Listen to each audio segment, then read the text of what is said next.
Alec, would you like to just give us a few words about yourself and the kind of work that you're doing to track impact at the Solutions Journalism Network?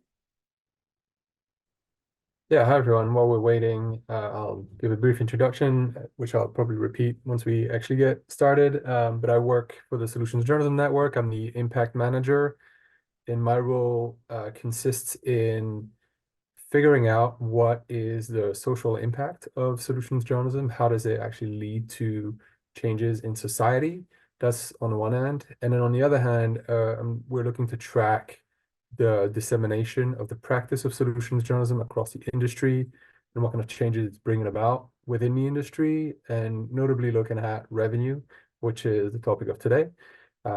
And when I first started at the Solution Journalism Network a few years ago, I was leading a initiative, a project, grant-funded project that tried to test the hypothesis that solution journalism could be leveraged to generate revenue. Obviously, we're 5 years down the line, so we've learned a lot more about that. And I'll share some of the insights and lessons from that and tips and advice and kind of like tactical bits of work that newsrooms and individuals could pursue in order to bring in some revenue. But yeah, our impact work has sort of crystallized in the development of this impact database that is available on our website at solutionsjournalism.org/impact. So you can go and check that out. The website is about to be revamped, and so the information will be much more beautifully presented in a few weeks. But you can go and check out some of the information that we have up there. And then there are a whole host of other resources across the website. Fantastic. Thanks, Alec. So we might make a gentle start. So folks, as mentioned here on the opening screen, if you take a moment to introduce yourself in the chat, I will also be monitoring the Q&A box, so you can use either. I know sometimes Zoom can be a little temperamental, so we might just make a start. I have great pleasure in welcoming Alec Salins, Head of Impact at the Solutions Journalism Network, to running this session. Alec, do you maybe just open the next slide for us? The Walkley Foundation is partnering with the Solutions Journalism Network on a series of training sessions to help journalists and editors understand solutions journalism in a more detailed way than perhaps a beginner's approach, and really get to understand how we can use this approach to storytelling and also how we can leverage it to build stronger relationships with our audiences, and also, as we'll be covering in this session, boost the bottom line so that we can make our industry more sustainable. And so with that in mind, I've got tremendous pleasure in handing over to Alec to lead us on this session. It'll run for about 60 to 70 minutes, and we will have time at the end for questions. So over to you, Alec. Thanks. Thank you so much, Corinne. And it's a real pleasure to be partnering with you in this series. So as Corinne has already mentioned, I'm the impact manager at the Solutions Journalism Network. I've been in this role for the past year and some. Prior to taking on this role, I was leading our revenue projects, so testing the hypothesis that solution journalism could be leveraged to generate some revenue for newsrooms in particular. And I have a background in journalism, having co-founded a local media cooperative in the UK in Bristol called the Bristol Cable. I've also worked on membership strategies and research around membership models with a membership puzzle project. And I've worked to evaluate websites for their transparency and credibility with the NewsGuard service. And I came to the Solution Journalism Network after that experience in journalism. And today what I'll be talking about is the business case for solutions journalism. How can individuals in newsrooms use their solutions journalism work as a means, a product that can convince financial stakeholders to support them financially? Here's a brief overview of what we'll be talking about today. Starting off with a brief review of what solutions journalism is, talk about what it isn't as well. We'll review some of the basics there, and then we'll go into talking about the benefits of solution journalism when it comes to audience trust, engagement, and we'll identify some connections to revenue. We'll review some case studies of newsrooms that have been successful generating revenue around their work, solutions reporting, and then we'll look at some strategies for building solutions journalism projects within your organization and think of revenue strategies around those. And then lastly, we'll talk about ways in which you can turn solution journalism into an editorial product that is distinct enough that it can be sold and marketed through your various different platforms. Alec, just before you move on, I'm advised by the attendees that the chat box is disabled. So just use the Q&A box, folks. It works exactly the same. So just introduce yourselves in the Q&A. Thank you. Back to you, Alec. All right. So a brief review of solutions journalism. And I should say, if there's at any point any sort of questions that come up, feel free to ask them. I can address them right there and then in time rather than waiting for the breaks that I've created in this presentation to actually ask questions. So we can keep this as dynamic as we would like it to be. Okay, so solutions journalism is by definition rigorous and evidence-based reporting on responses to social problems. And what that means is that we need to distinguish solution journalism from positive news, from reporting on things that do not really have a grounding in reality yet, that are just good ideas that haven't been implemented.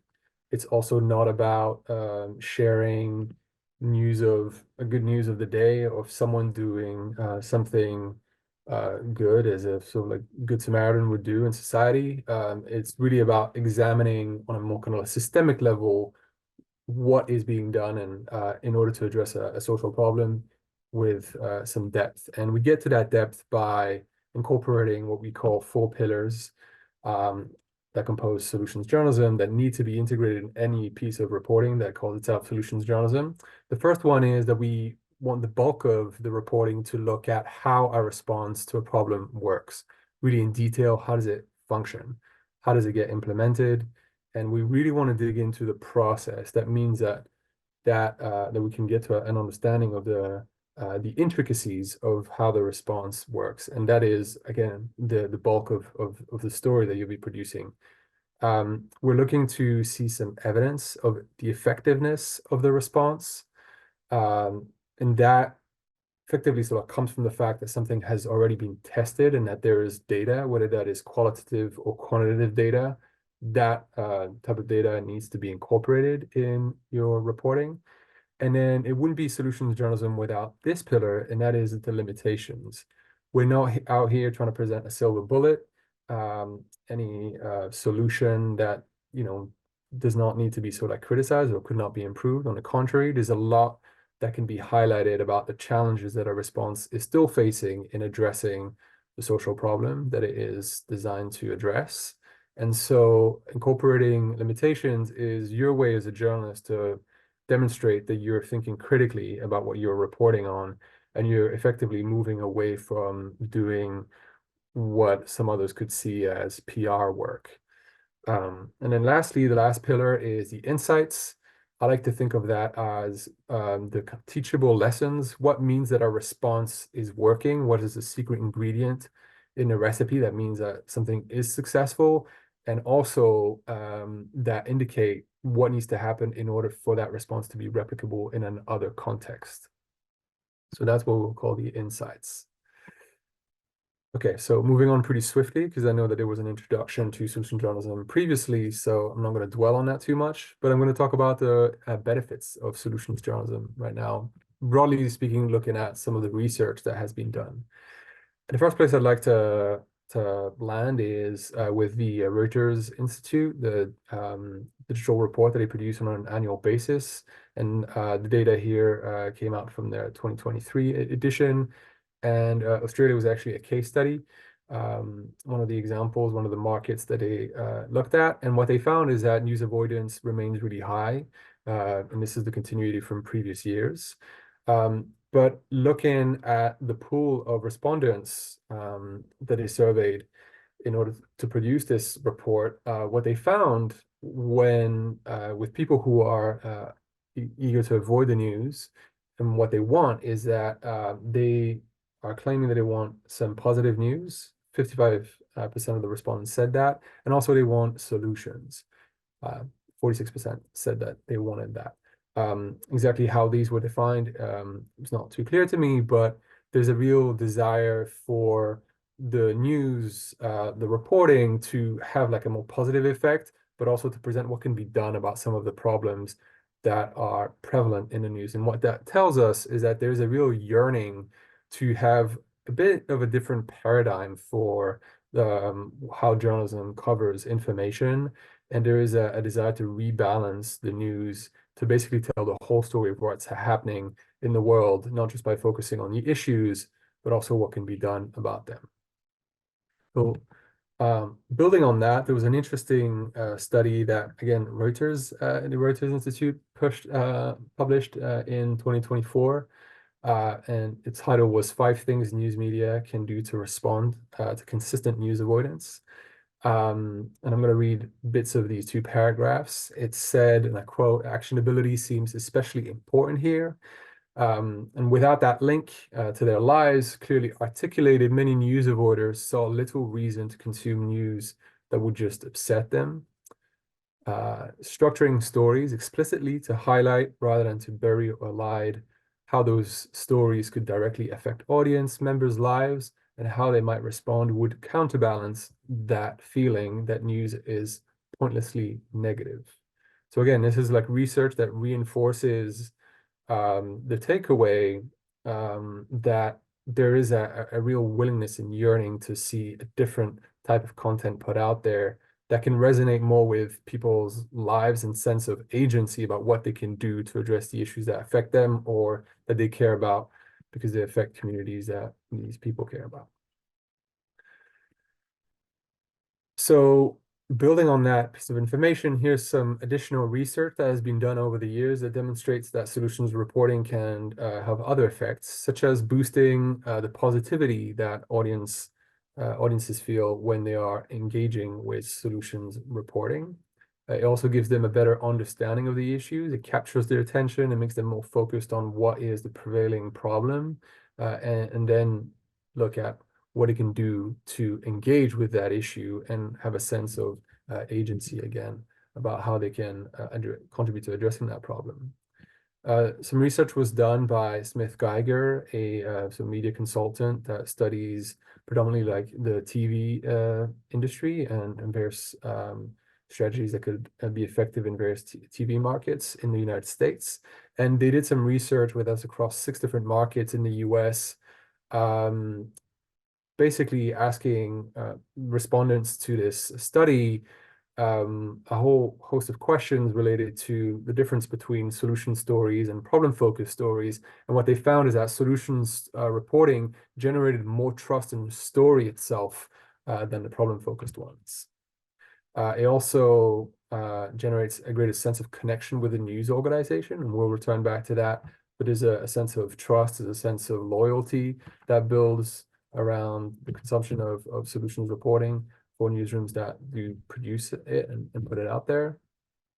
And this is something that we've studied through the impact tracking work that I do within SGN, but we see examples of solutions journalism leading to accountability and to the cross-pollination of responses. And what we mean by that is that effectively solutions journalism can act as a watchdog form of journalism. It's something that can hold people in power to account for their mistakes and that can point to what can be done about that and lead to policy changes. So that's really important, different practices from certain organizations, whether they be in the public domain or even in the private sector or even a non-profit. We also see, and this is something that kind of reiterates some of the research that we've seen above, but we've got some concrete examples of that in the public database that I mentioned earlier around this sort of civic action and civic engagement that solutions reporting can lead to. We did some research back in 2021 that we commissioned with someone called Ned Burke, who is the chief operating strategist at Chief of Operations Strategy, rather, at Blue Lena, a media consulting company based in the US. And we looked at audience behaviors across 12 different news sites in the US and Canada. These were a mix of different types of organizations. And what we wanted to see is how consumers of solution journalism, readers of solution journalism, engage with the rest of the content, and what that could tell us about that segment of your audience from a sort of like more qualitative standpoint. But pulling from the data that was gathered from audience analytics tools, and in this case, it was Google Analytics. So what we saw is that a majority of the traffic on solution journalism stories actually brought in some new visitors, and those new visitors, as a segment, were 2.7 times more likely to become returning visitors. So immediately there was certain loyalty that gets kind of built in to the behavior from those new readers. Those readers of solution journalism content represented, compared to their share of the audience, a higher proportion of kind of sessions. That is the number of times that they came onto the website. And then they also viewed pages at 3 times the rate than non-solutions journalism readers. That's really interesting, Alec. Just go back to that slide for a second there. I mean, how significant is that if we think about, I mean, that's a factor of 10. It seems significant to me, looking at that graphic on the screen. But is that a significant method if we were to think about other ways of increasing audience engagement? How does this stack up against perhaps other approaches that one might explore? Or is this the best? Do you know what I mean? 13.6 by 1.5. Yeah, I'm not entirely sure how we can compare to other strategies or other types of like content that a newsroom can produce out there. This was a bit of a snapshot in time. Again, it was like looking at 1 year's worth of data. The data varied based on different organizations. So this was like an average that we saw across the sample that we looked at. This is obviously pretty significant. One of the things that I should say is that we're looking at the performance of solution journalism kind of stories and the audience that were connected to solution journalism stories compared to the ways in which those non-solution journalism readers engage with other facets of the site. And so one of the things that we sort of didn't discriminate for in the study is perhaps how much people kind of engage with just the homepage of the website.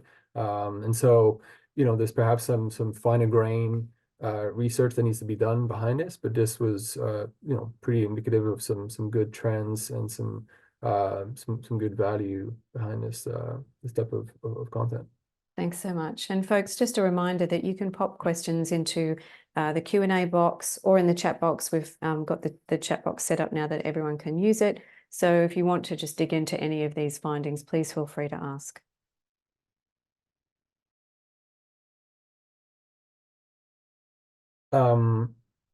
So again, data from the averages from across the data that we gathered from these 12 newsrooms, what we found is that readers of solution journalism spent an average 100% more time per session than non-solution journalism readers. So that audience obviously engages more deeply and is more likely to be considered like a high loyalty type of audience. What we saw as well, and this was from partial data, because not all newsrooms tracked the sort of pathways to a newsletter subscription, but from the newsrooms that had that data, what we found is that readers of solution journalism were 2.6 times more likely to become newsletter subscribers. Again, a marker of the engagement from that segment of the audience. So what that data led to is some of these sort of conclusions from the author of the report, Ned Berrick. He said that solution journalism appeals to highly engaged readers who are more likely to provide financial support to newsrooms. It offers an opportunity to effectively identify, attract, and engage the highest quality segment of an existing audience. That is, like, if you were to segment the audience that reads solution journalism, you can bet that it's an audience that is more engaged or higher quality than non-solution journalism readers. And this shows that there is, again, a potential to grow and to monetize this. Sorry, Alec, Yeah. I was jumping into the chat box, the Q&A. Ben wants to know, actually, Ben, we might pick that up later in the session, but it's maybe, Alec, just something to think about, whether 55% of news avoiders seeking positive news and 45% seeking solutions relatively high. Surely some people love doom and gloom as well. So perhaps as we go along, I'd love to, I know there are folks in the chat who are working in newsrooms that have a lot of breaking news. So perhaps those kinds of questions can also be picked up by people who are on the session. But do you want to speak to that? Because we have got a question slide up on the screen right this moment. Yeah, I mean, if I understood correctly, the point that was being made there, solution journalism is something that we by no means say should replace other types of journalism. It's just a complementary approach that speaks to a certain need and a certain a demand from audiences. When it comes to working in newsrooms that pursue so breaking news stories, those need to be covered. There's no question about that. There is a need to invest like a ton of resources into that type of reporting. Solutions journalism can lend itself better to be done at a slower pace. It's something that it's the kind of reporting that will take usually a little bit more time because it has more of an investigative nature. And so yeah, it's not something that can be done on a turn of a dime. It's something that will require a bit more time to kind of develop, and so it's something that needs to be built as another form of reporting that stands alongside breaking news stories or the types of reporting. Thanks so much. Well, folks, keep those questions coming. Alec, do you want to move on to the next section? Yeah, sure. And I'm going to talk a bit more specifically about how we can think of leveraging solution journalism for revenue. And to get us started, what I want us to think about first and foremost is what do we mean by leveraging solution journalism to bring in some revenue? How do we understand that connection? It's something that I wrestled with when I was trying to measure how much money was linked to solution journalism for the first project that I was running. I'll talk a bit about that in a moment. But to begin with, we can think of like the broad categories of revenue, and there are some that are not listed here. But these are the ones that I primarily like focused on in the research that I have done. So we're looking at grants, so philanthropic funding, and the criteria to match solution journalism to that is that there was a reference to the commitment to producing solutions journalism that was manifested, that was made explicit in applications and negotiations or the signing of the contract with the funder. Similarly with major donors, when engaging with a major donor, it was important that the newsroom, the development person, the editor, whoever was engaging in those negotiations made it clear that the intent was to use the money to support the production of solution journalism. It wasn't the case that the money needed to entirely go to solutions journalism, kind of like going back to the point that I made just before, but that solution journalism was one of the types of output that the newsroom was seeking to pursue with the money that they were receiving. Similarly, when approaching sponsors and advertisers, so businesses more generally, asking them for financial support, we wanted to see again a reference to solution journalism and a commitment to using the money to produce it. And when it came to reader revenue, it was pretty much the same thing. Like the call to actions, the messaging that was used in order to funnel someone to become a financial backer needed to make a statement about the fact that solution journalism is what the newsroom wanted to produce with the money that they were receiving from the reader. So we wanted to see a clear connection there. And so here are a few like takeaways from the project that I ran back in 2021.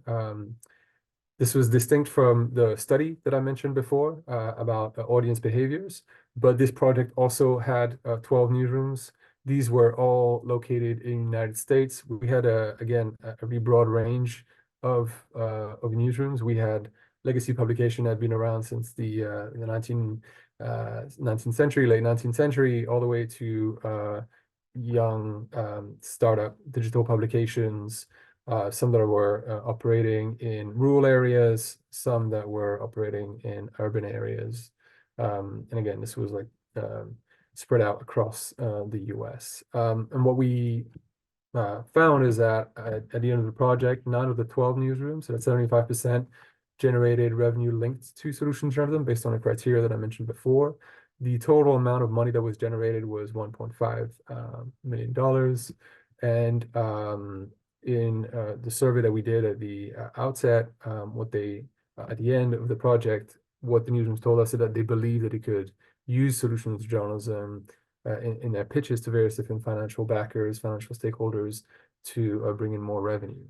On the right-hand side there, I've listed the categories of revenue by amount of revenue that was generated. Philanthropy was by far where most of the money sort of came from grants. We saw a bit of money coming from sponsorships, also from major donors. What was much harder for us at the time to track down was reader revenue, just because of the technicalities and understanding really like what were the motivations for a reader to give money, tracking which button had been clicked at what time, and whether it was related to specific language around solution journalism is something that was a bit more complicated to do. And so we were not really equipped to do that. So we didn't see much money being connected to reader revenue, but that's something that we have done some more research on, and I'll present some case studies in a moment that speak to that. I wanted to take a moment here to talk about the relationship between trust and revenue. And this is, again, using some of the research that the Reuters Institute has done. And basically the kind of broad conclusion here is that trusted outlets are more likely to attract and retain subscribers. And so, yeah, newsrooms that have built like a base of trust with their audiences through all sorts of different practices are more likely to see a willingness from these audience members to pay. And so I'm gonna just read this paragraph here. Maintain lower subscribers tend to use content every day and have developed a deep connection with the news organizations and its journalists. Over time, they become more comfortable with the price they're being asked to pay, develop a strong level of trust, and use the brand as a shortcut for what to believe. One little caveat here that I wanted to bring up is that the question of trust in media is really actually quite difficult to pin down. We have these proxies that we use in order to estimate whether an audience is trusting of an organization, and that is, repeat visits. It's the kind of level of engagement with a certain publication. But I have an anecdote based on something that was shared by a colleague of mine, and this was related to some work that he did in Michigan around a collaborative that was working on looking at the care economy, care providers specifically, and they put together a council of advisors composed of community members, and they asked them in a survey whether they would be whether they read the information, whether they'd share the information, whether they were likely to do something with that information. All this questions were responded to in the affirmative, but then when asked if that content and that work led these community members to be more trusting of the media, the response was no. So they were more trusting of that particular publication, but that gave them a sense of a trust in the larger media sector, the larger industry. That wasn't the case. So again, I'd be mindful not to create an equivalence between some of the indicators that we equate with trust and actual trust. But yeah, when it comes down to cost-conscious audiences and members of the public and community members, it's important to understand what generates trust in order to be able to then bring in some revenue.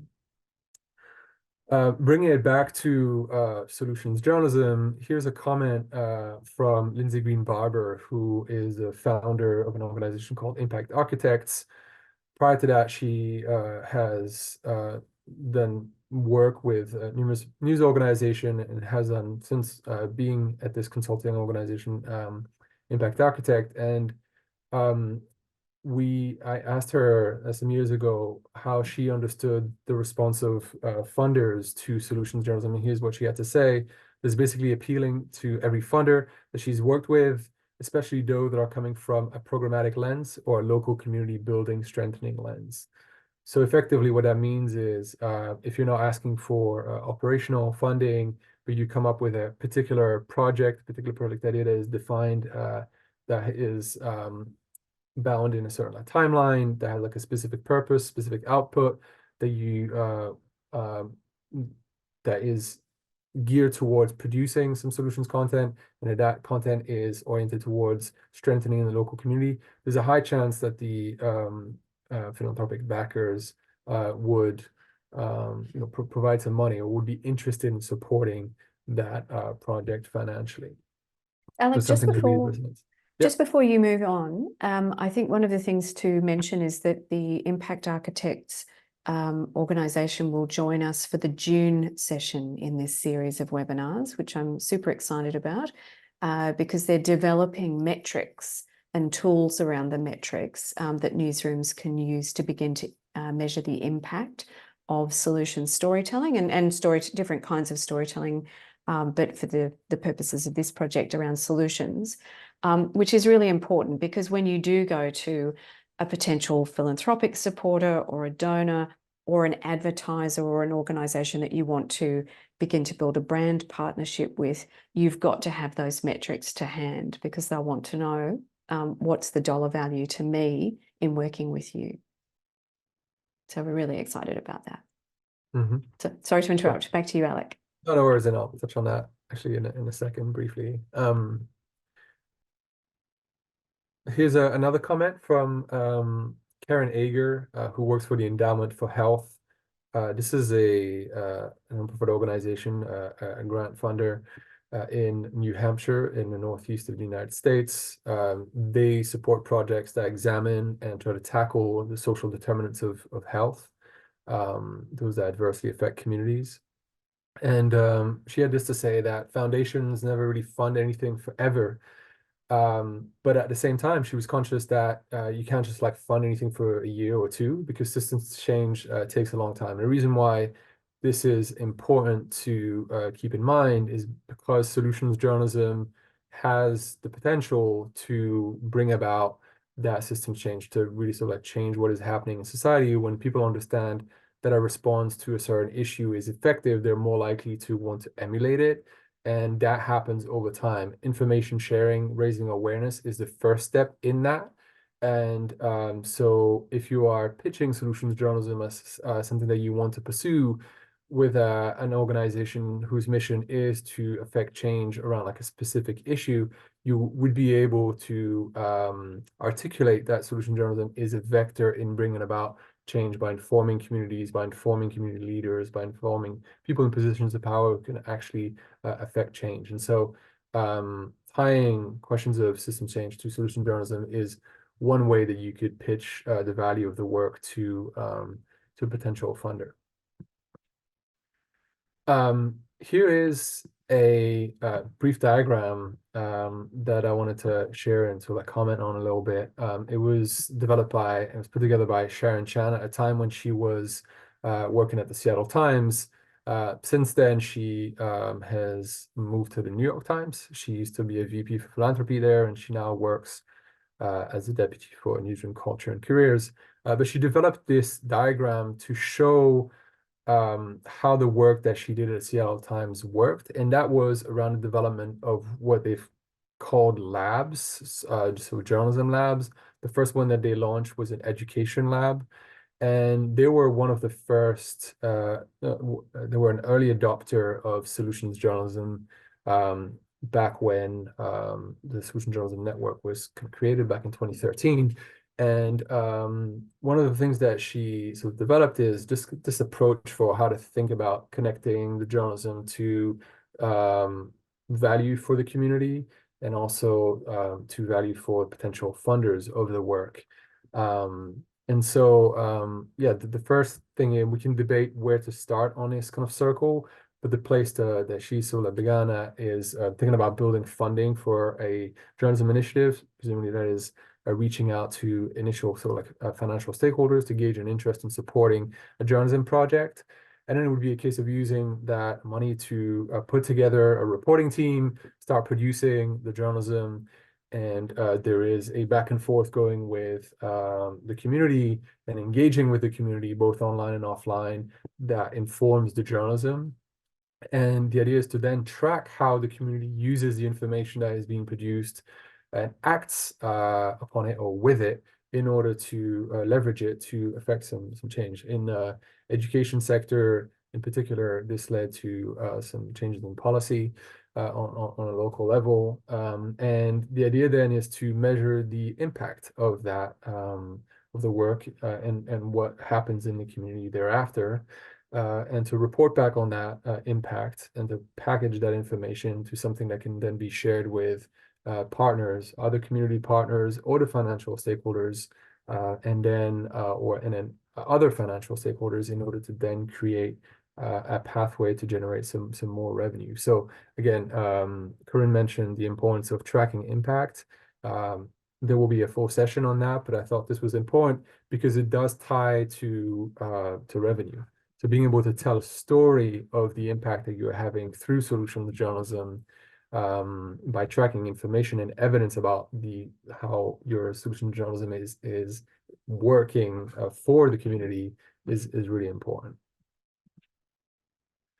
And I wanted to bring up this little article here that one of my former colleagues, Michelle Faust-Ragavan, wrote. And this ties back to one of the earlier comments, I believe from Ben, you made. So we obviously are promoters of solutions journalism as a kind of a new approach to doing journalism that has actually sort of like been practiced for years, for decades, for even like centuries, notably going back to the Black press that we can think about here in the United States. They had a role in doing solutions-oriented reporting from very, very far back. But solution journalism, is something that we've kind of so consolidated with the 4 pillars of the Solution Journalism Network in recent years, in the past decade. But this is not to say that solution journalism is the only practice and approach to journalism that we would recommend pursuing. One of the things that we think it could go very well in tandem with is service journalism. A lot of people have called that utility journalism. But and we think of that as worthwhile doing in parallel to solution journalism, because where solution journalism examines rigorously responses to social problems, service journalism provides some practical advice for what people can do to basically improve their lives. And so service journalism could take information from your solution journalism work and present it in a different way that makes it a bit more accessible and more actionable to some of your audience members. So I just wanted to put that here as something to keep in mind when you're thinking about the array of journalism that you could produce to support your solution journalism work. Okay, I want to shift now to revenue case studies, some examples that I have tracked over the years and I have been really excited by. This first one is about Nice Matin. This is an organization that is based in the south of France. It filed for bankruptcy back in 2016. The parent company just went down. It wasn't able to support the publication anymore, and the workers of that publication decided to basically take it over, become the owners of that publication. And once they had done that, they found themselves in a position of having to basically totally redesign the business model of that publication that was not sustainable. And one of the ideas that they came up with, and this was under the leadership of the editor-in-chief at the time, who might still be, called Damien Allemand. And they decided to create like a new subscription model based around a solutions journalism section. So what they would do is produce these, they call them dossier folders in English, or basically sort of like sort of topics that we cover on a monthly basis, and they would consult their readership on what kind of solutions they were interested in learning about.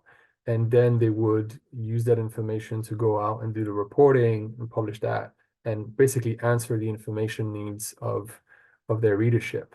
That approach that was very much seeped into community listening, community engagement, they organized events as well, led to a real jump in subscriptions of 600% compared to what it was at, where it was at in 2016, I believe. And here the kind of insight, the takeaway is that there's a way to bring people back to the news and generate like their trust if one approaches the work with a solutions journalism lens and does some deep community engagement around it.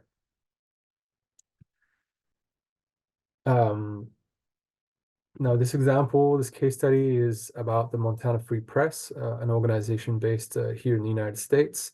And what they did is that they published a three-part series on regenerative agriculture.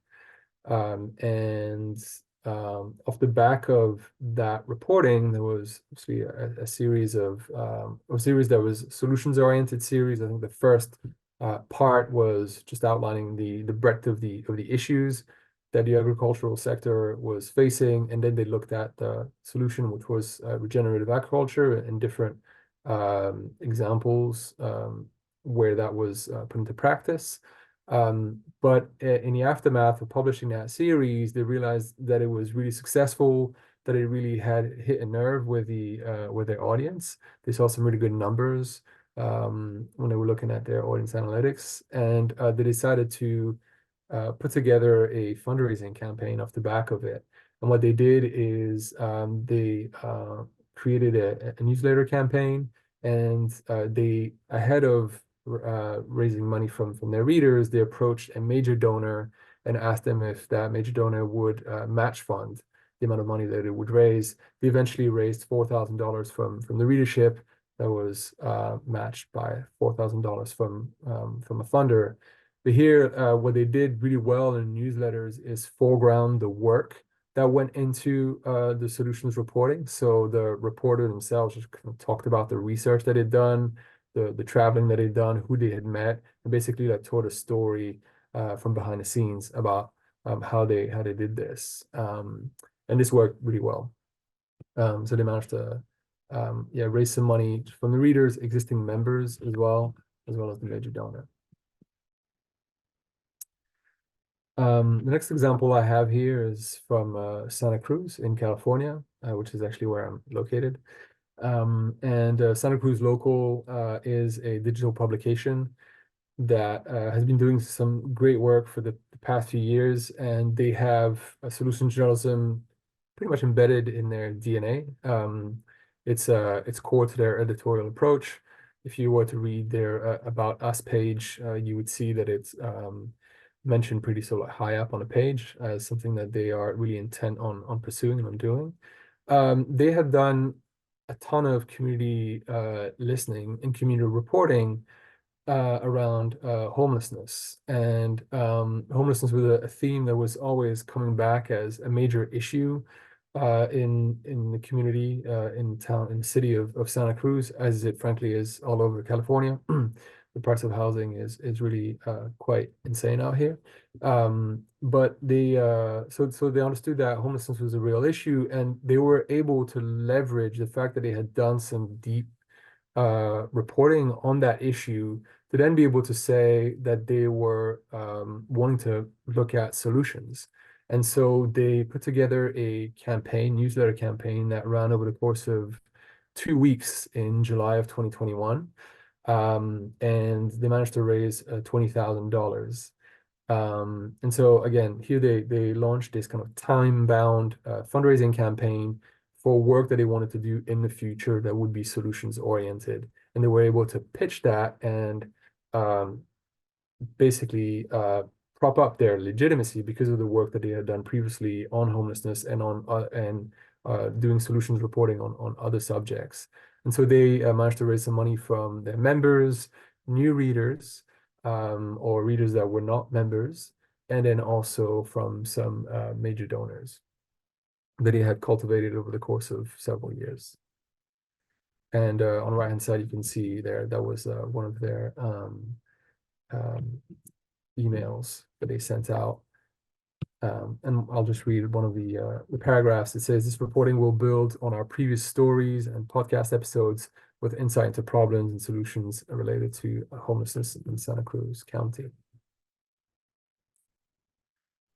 Now, here's an example from Outriders.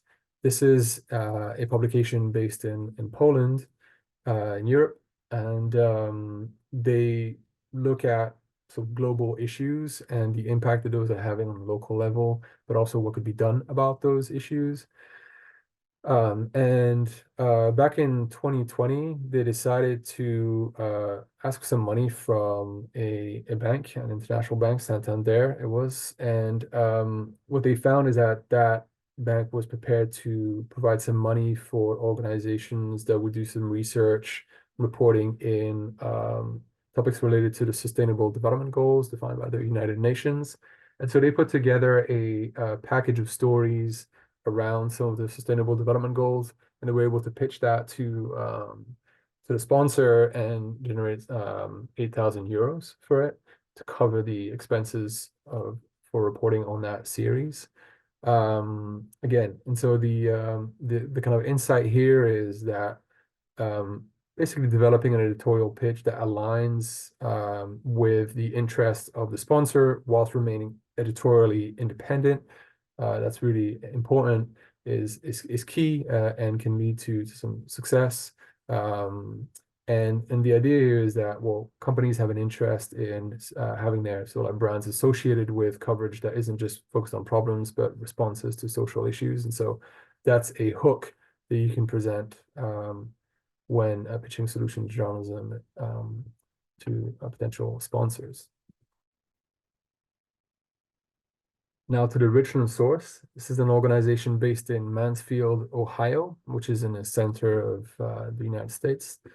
And they developed what they called newsroom partnerships, which is another word for sponsorships. But what they did back in 2018 was put together a set of a couple of projects. One was called Gray Matters, and you can see on the right-hand side the first page of a pitch pamphlet that they put together. And the second project that they had was Rising from Rust.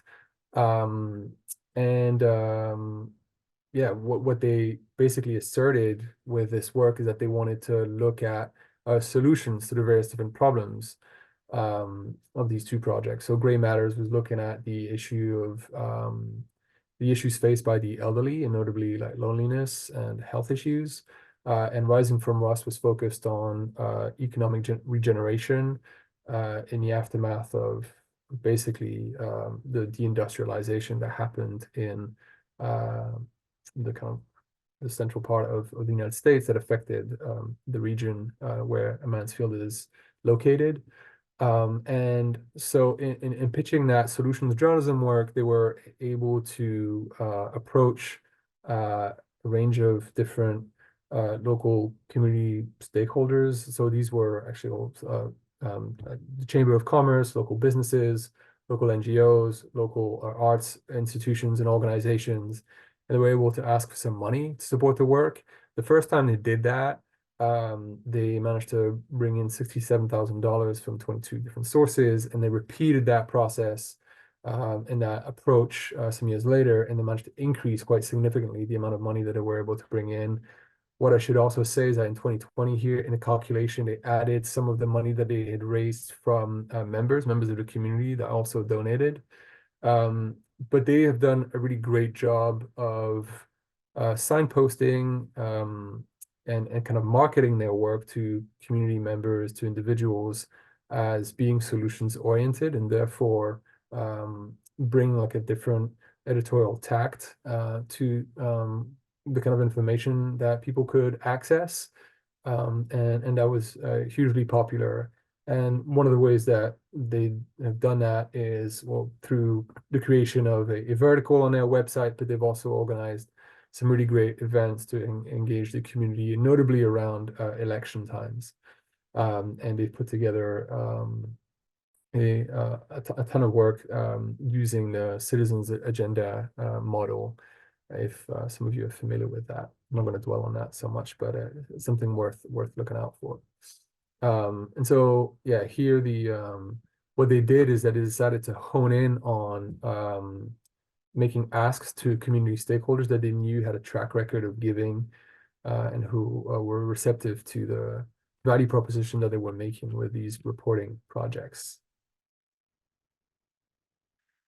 And the last example I have here is from Philadelphia Citizen.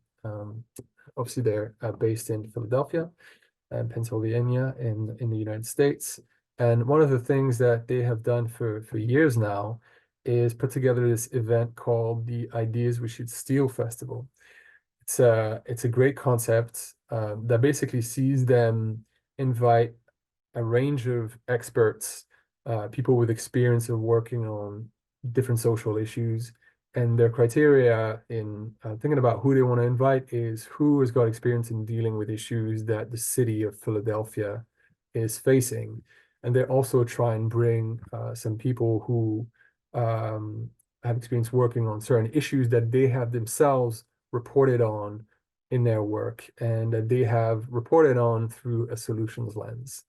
And their whole motto at Philadelphia Citizen is that they don't just want to report on problems, but they want to report on solutions. And the idea is that they want that information to be accessible and actionable for their readership and members of their audience and the public at large, so that they can become active in the community to addressing these issues.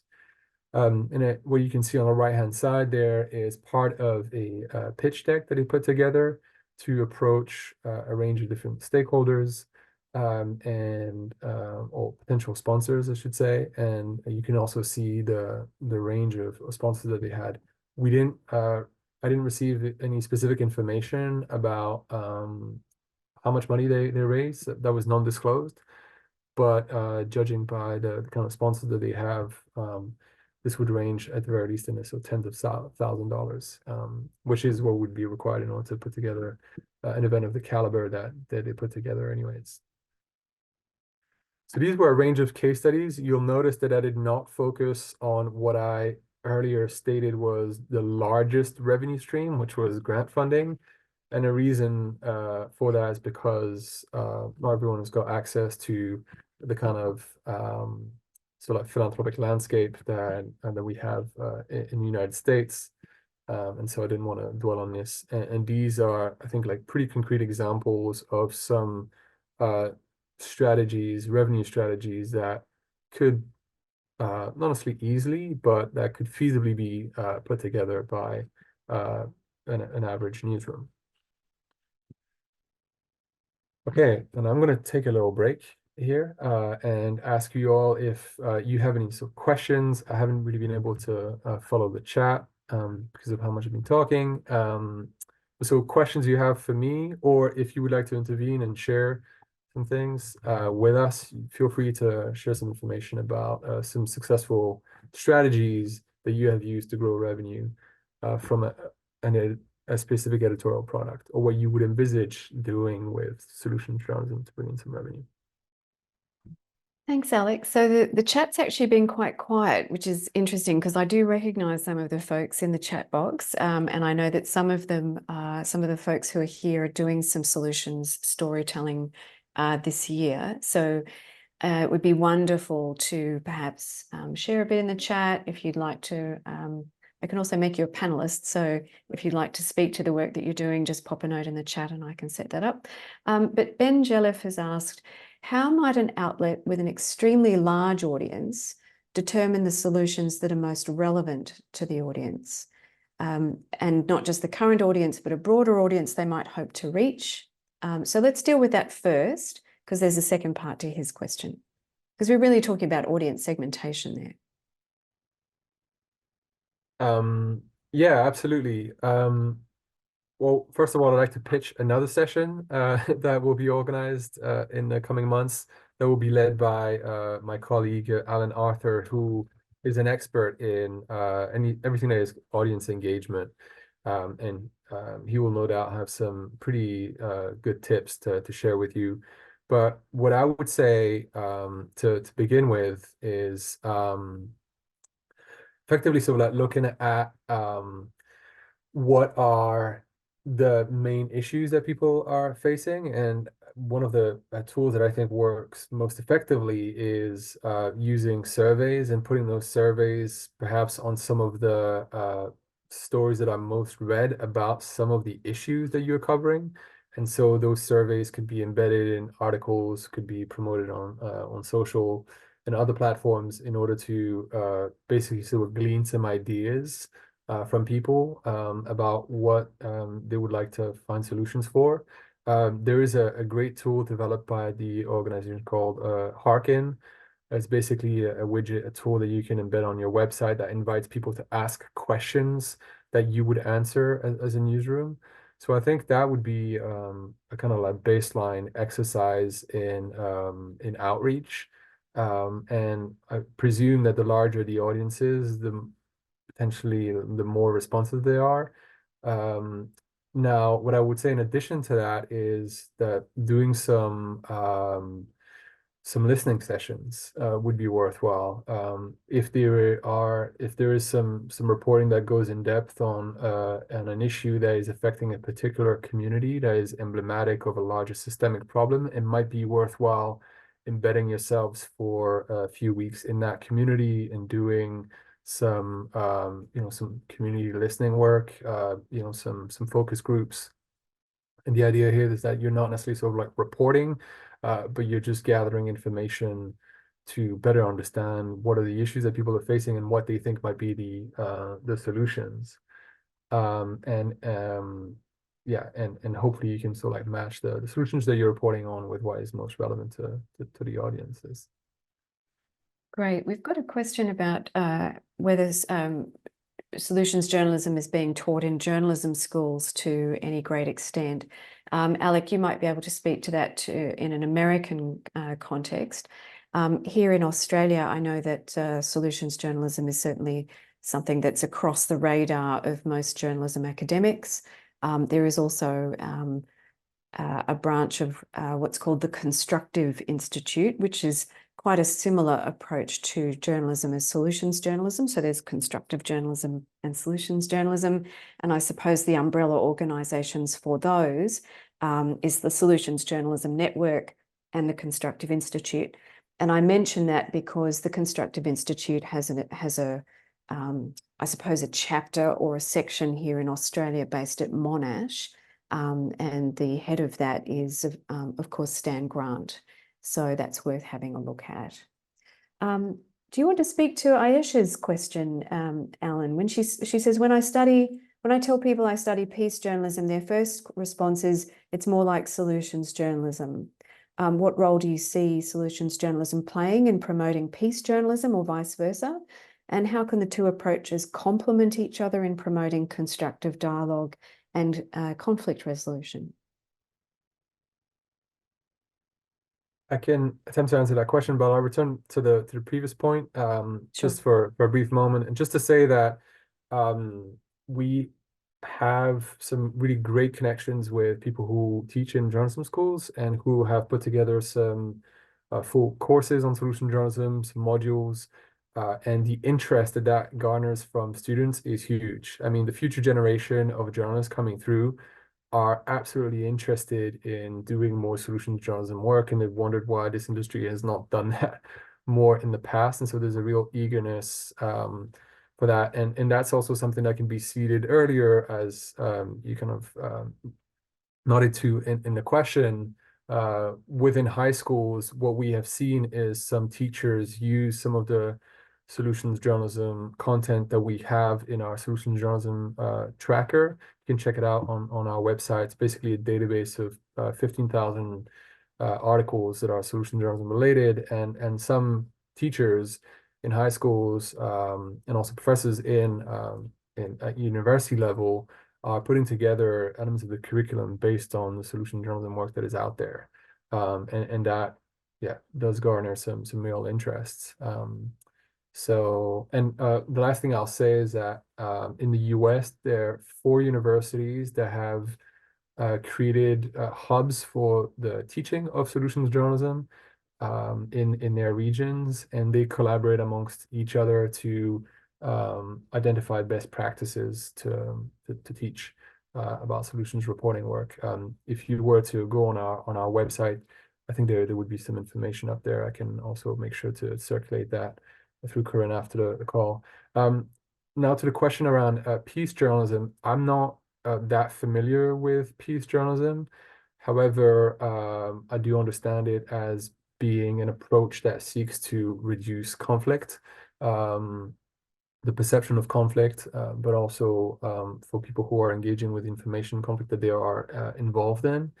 And one of the things that SJN has worked on in the past few years is modeled after the work of a woman called Amanda Ripley, who now works with one of our former colleagues called Helen Biandudi Hofer. And that is an approach called complicating the narratives, which stems from basically mediation practices. And the idea is to foreground deep listening as a means of understanding people's motivations in life, or and how their values inform their beliefs, and how those can be kind of like reflected in ways that present sort of like political views as kind of informed by someone's experience, and moving away from effectively doing a kind of like hatchet job of stereotyping someone or reducing them to particular traits that can be really reductive. And so the way this connects to solutions journalism is, I think, sort of deeply looking at investigating not just kind of the deficits, but the assets that exists at the heart of communities, and that shape who people are, and defining them through that. And so we think of those components as being core and integral to producing good solutions journalism work. And it's part of our focus on equitable representation, where essentializing people as subjects based on, again, their stereotypes is something that is really counterproductive. And there's more to be done to reflect what who they are and what they aspire to see change in society, and that addresses larger conflicts as well, I believe. So that's the connection that I would make based on my understanding of peace journalism and how we think of solutions journalism. There's a couple of questions from Drew. Do you avoid, when you're thinking about relationships with donors, and I think this also overlaps with sponsors, do you avoid relationships that could be part of the focus problem? Can big corporates undermine trust in a news organization, like, let's say a popular soda company funding a series of stories on rising rates of diabetes in a community? As you know, that's a coarse example, or a pretty rough example, but how do you, let's take a step back and think, how do we choose the right corporate or donor partners to work with? Yeah, I mean, I think that will depend on who you are and what your organization stands for. And so I guess people's kind of ethical framework and integrity, sense of integrity and sense of what is just and justice will vary. So I can't speak for everyone, but I am a firm proponent of ensuring that the journalism that is being produced is not sort of compromised or seems to be interfering with a conflict of interest. And so, yeah, I would be really mindful of where the sources of money come from, such that the reporting doesn't seem like it is, sort of like corporate washing, whitewashing, greenwashing. And so, yeah, I would make sure that the sponsor, whilst they may have for example, a hospital group might be interested in supporting some solutions work on telemedicine, for example, and they may have an interest in supporting that. But again, I don't think that would be necessarily amounting to sort of whitewashing of their brand. But I would be mindful that that is something that could happen, and particularly if the public perception is that a sponsor is coming on board in order to, yeah, burnish their reputation. I would be mindful not to fall into that trap. I might, One of the I might just speak to that for a moment, Alec, I Yeah. think, because I think sometimes we can easily conflate a sponsorship arrangement with the need to keep advertising and editorial completely separate. But if you imagine, for example, that you want to do something around, let's say, aged care, for instance, there are organisations within Australia that provide aged care. Now, you might not necessarily go to a company which provides, let's say, in-house at-home carers, but you might look at whether there is a local or regional or state level government agency that has budget that might support content to increase the awareness of what's available.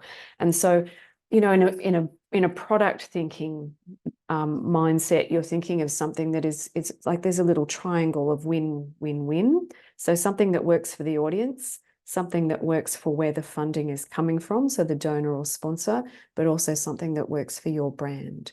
And it's really got to tick those three boxes for it to be a productive relationship. But there are lots of niche topics and specialist topics. Think about education, think about kids, think about, I suppose, waste management, environmental conservation, species protection. A lot of these things overlap with issues that matter to our audiences and also to organisations that have disposable funding, that you could think perhaps there's an editorial product that sits across those three areas of need. Sorry to interrupt, Alec, back to you. No, thank you. That was great. One of the last thing I'll say about this is going back to the written source that I mentioned earlier.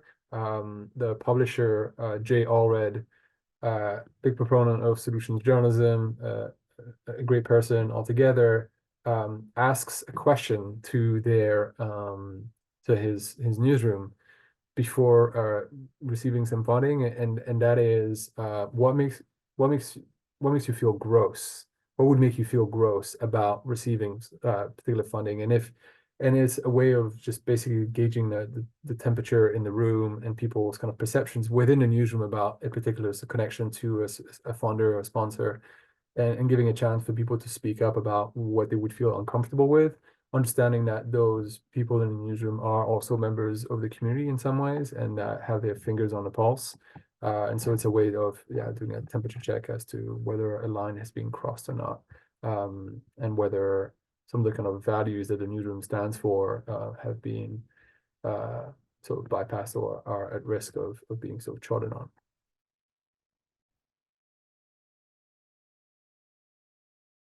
And then I think we may have covered the peace journalism question as well. So Alec, do you want to move on? There's a couple of other questions in the chat which I'll respond to. So if you want to just move to the next section Yeah, of the sure. session. Great, thanks. So now I'm gonna spend a bit of time thinking about the process for developing a revenue stream around solutions journalism. And here's how I think it would go. This is pretty generic. Obviously, it would have to be adapted to your newsroom, but this is based on some work that we have done, some work that I've done with across a range of different initiatives or grant-funded projects that we've put forward at the Solution Journalism Network. And so, yeah, here's how it goes. So the first phase, really, first strategic step would be to basically build organizational buy-in and the team's knowledge of solution journalism. So if your organization is fairly new to solution journalism, if people don't really know what it is, and you want to lead the organization to do something that is anchored in the practice of solutions journalism, run a project and try and bring some revenue, the first thing would be to build organizational awareness in the team and just make sure that people are well informed about what it is and what you're hoping to be able to do.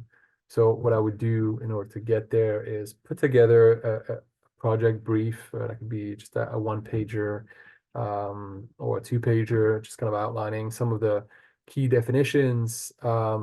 We have some resources in the handout that Corinne will share later on. I'll mention them at the end of the presentation, but by all means consult those, and you can definitely pull information from that when you're putting things together. I would start having meetings with other journalists that you think would be susceptible to support the work, definitely the editors, and then if you have to go to higher echelons of leadership, definitely also do that. Put together a bit of a kind of strategy outline. How do you think that project would come together? And then I would work with, provided your team is big enough in your organization, and you have people who are dedicated to revenue, engage them on what they think are the potential revenue streams out there that could be tapped, and what are the potential products that you could also put together and build revenue around. So assess the kind of strengths that you have in terms of revenue generation, and where the gaps that mean that you sort of like can rule out some revenue streams, or there might be like gaps that you could fill. So say, for example, you've never put together a membership strategy. You don't have like a membership program, and you've wanted to develop that. There may be an opportunity to align that with a solutions journalism project as a kind of like anchor focus for launching a membership program. So that might be the kind of opportunity that you look out for in a revenue gap that you have in terms of like the diversity of revenue streams that you're bringing in. Then I would put together an editorial plan for your solution journalism work with a clear sense of like the kind of topic that you want to pursue and focus on. We usually advise that solutions reporting focuses on like a slice of a much larger problem in order to find a specific response. Similarly, I would say here that you'd want to focus on kind of like a specific topic. You wouldn't want to just say, oh, we want to do solution journalism like writ large. Think about something that is really concrete that you can coalesce around, that is really so tangible and well defined, that will help the focus. Be like a production timeline, and thinking about who are the stakeholders within the organization that you need to bring around in order to make them aware that you will be building a solution journalism project. And here particularly, we're thinking about folks that will help you with the distribution of the work. So folks who do audience engagement, who work on social media. I think that's really important to think about right from the get-go, so that people don't get caught out without preparation when it comes time to release the work, right?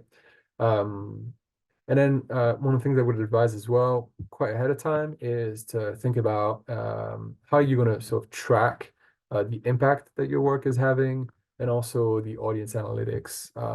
It would be good to understand how that work is performing, so that you know whether it is actually sort of bringing value, whatever the metrics are that you're interested in keeping an eye on, or that your newsroom particular values. But just make sure that you have a way to track the performance of the work once it starts kind of being rolled out, and you want to think about that quite upstream. And when it comes to impact, you'll talk more about that in another session, but understand what are the types of impact that you think could happen, and how do you optimize your sort of internal capacities to be able to look for the information that would validate that an impact has actually happened. Don't think too broadly. A few categories of impact would be just fine. In the sort of second phase, I would think about bringing this project to life, and particularly by starting to reach out to mission aligned stakeholders. I mentioned before what mission alignment would do when approaching funders, whether it actually is sponsors or philanthropic organizations, major donors, whoever. Think who those potential financial stakeholders are, and start putting together some resources that you can share with them. I mentioned the packages that, again, the Rich and Source have put together, little pamphlets describing the work that they wanted to do, and that's something that you can have on hand when engaging with those financial stakeholders, either by attaching it to an email or you can bring it to a meeting with them. On the right-hand side here, we've got this is a screenshot of a slide deck that is part of the resources that I'll be sharing, that you can use to start kind of crafting your pitch. And then you'll have to start thinking about what kind of products you want to build around your solution journalism. So you might choose to do neither of these, but these are options that I think will really help emphasize solution journalism as a kind of distinct editorial product.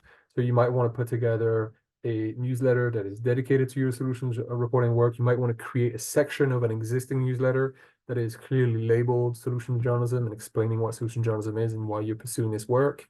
You might want to create a vertical, you might create a podcast, put out some editorials, organize events around that work. And I'll talk a little bit more about this in a moment. And then you want to start implementing your reporting plan, again, adhering to a certain timeline, but also very much adapting to the situations that you find yourself in case, just be flexible. When reporting, you may have some ideas about how the stories will come together. That may always change. Social journalism, particularly if it's done for the first time, will likely kind of throw you a little bit for a loop, particularly if your editor is not that familiar with the reporting approach.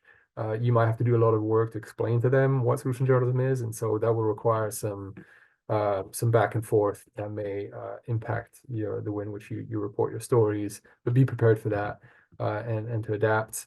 And then you'll want to distribute and signpost and market your solution journalism once it starts going out there. And I'll have some examples that can speak to that.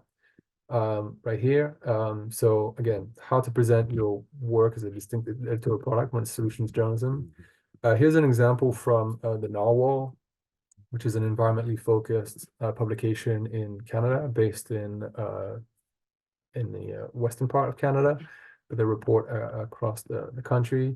And they put together a vertical on their website dedicated to solutions, and it says solution journalism elevates public conversations by pointing to the root of the problems and what is being done to fix them. So here's very briefly an explanation of what solution journalism is to the person who might be coming to that page on the website and doesn't really know what it is. Again, it's important to educate your audiences about what solution journalism is. They might not know it. They're not part of the kind of journalism ecosystem. They don't really know the kind of verbiage that we use to describe things.